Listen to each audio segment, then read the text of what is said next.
kung talaga. Di naman siya sobrang gwapo, ngunit siya ang type na type ko. Bakit ba ganito ang nadarama? Ayun nga mga beshi, nandito kami sa Casa Nala sa Angeles. Tingnan nyo ha kung magustuhan nyo. Ang ganda nito.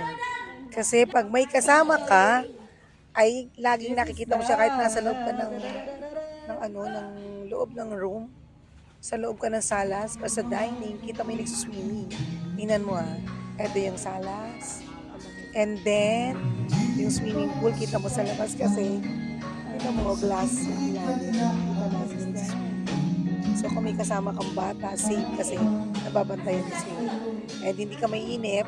So kung nagbibidyoke ka, or kumakain ka, or naglalaro ka, kita mo, hindi mo kasama. Ang ganda talaga.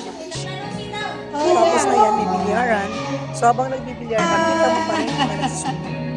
So ito yung sa salas, ito sa may dining sa baba. And then, panik tayo sa taas. Nandun yung 3 rooms. So dito sa 3 rooms, pakita ko sa iyo yung ikatlong room. Ito yung pinakamalaki. Yan, pasok tayo. Tatlong bed. Aircon with TV. And let's see the CR. Malinis kay CR. So may mirror, merong blower, and of course, and then the CR. Yun, so ganun yung mga room. So 3 room dito sa taas, and then tingnan mo pagbaba. Ito siya, bababa na ako sa... Ang maganda rito kasi, kasama mo sila, kung matutulog lang, di ba? Doon sa taas lahat ng matutulog. So, papani ka para matulog lang talaga. So, hindi ka magtatagal doon dito ka sa baba para makipag-banding. So, kasama mo talaga lahat ng sasama sa'yo for banding, hindi yung magkukulong lang sa room. So, yan.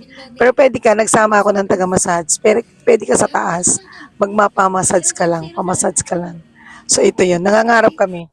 Kasi di ba yung bahay namin sa Gugo is hindi na nawalan ng tubig doon sa ground floor. Sabi namin, pwede pala namin gawin ganito. Swimming pool yung ilalim. O, di ba? Parang nangarap pa kami na gayahin to. Tapos eto, balik ulit ako ha. Pakita ko sa inyo. Ito yung entrance niya. Pagpasok mo galing sa labas. Ito yung makikita mo.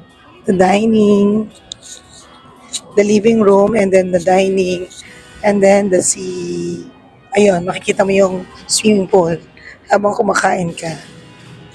Kasi puro glass. And then the kitchen. And then may yung katabi ng CR may pinto para makapunta ka ulit doon sa swimming pool. So dalawa yung entrance. Ayun, ano yan? Stock room. So itong swimming pool na to, dito yung malalim. So dito yung pang-adult. Dito pwede kang lumundag. Kasi malalim dito, 6 feet. Mahigit. Doon sa entrance, yun yung pambata. And then may ganito, microwave.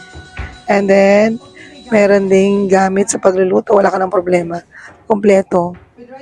May rice cooker. May, ano tawag doon? Heater. Water heater. And then may ref.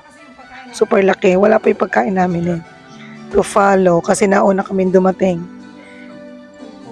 Padating pa lang yung aming pagkain. And then, syempre, may water dispenser. So, good. This is the living room. Di ba? Napakasosyal. And then, habang nasa living room, kita mo yung nagbibideo. Okay. O, di ba? Ako yung nagbibideo. Okay. And then, ayan, yung mga naliligo. Yan, di ba? Won't be surprised if it's a dream. Di naman siya sobrang gwapo, ngunit siya ang type na type ko. Bakit ba ganito ang nadarama? Nang una kita